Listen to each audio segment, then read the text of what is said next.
Hello, everyone. Welcome to your DayWeather Regional Travel Impact Forecast for November 25th, 2025. Your local and expert source of road weather impact forecasting for commercial vehicle operators and the traveling public. I'm DayWeather meteorologist Don Watzel. Heading into midweek, we've got cool high pressure sinking southward across the northern high plains, extending all the way southward to Oklahoma and Texas.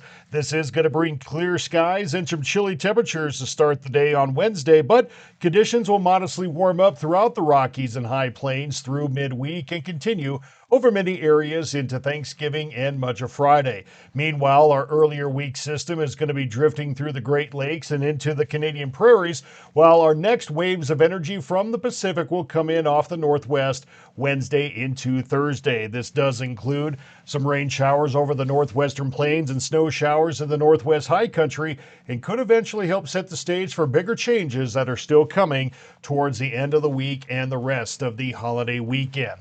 The overview: scant precipitation through midweek with seasonably cool temps and some breezy winds being the primary impact, including some returning strong wind gusts to sections of Interstate 80 and 25.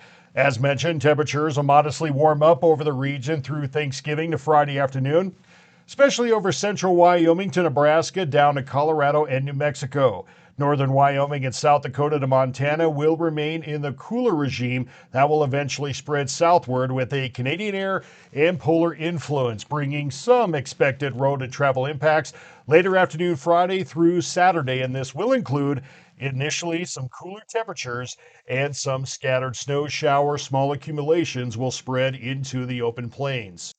Checking out the road sections of Interstate 80, really turning favorable over most areas, with the primary impact points to look at. Cheyenne and Laramie will still have some strong winds and dry roads during the day tomorrow, as some tightening of the pressure difference interacts with the local terrain.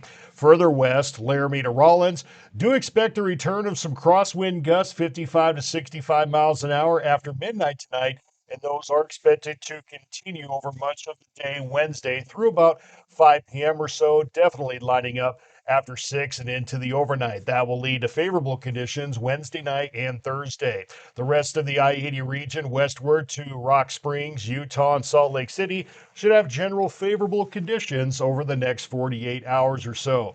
I-25 and sections of I-90, not too many concerns. We will have to be on the lookout for some afternoon wet areas coming in from primarily snow showers over sections of northern I-25 towards Buffalo, and especially I-90 Rapid City westward to Gillette, extending further towards the Montana line and even into Billings. These showers are not going to amount to much and will be of little impact, but if you do run into some showers, it will make way for a few wet spots, especially Wednesday afternoon. I-25 further southward between Cheyenne and Wheatland could see some afternoon gusts.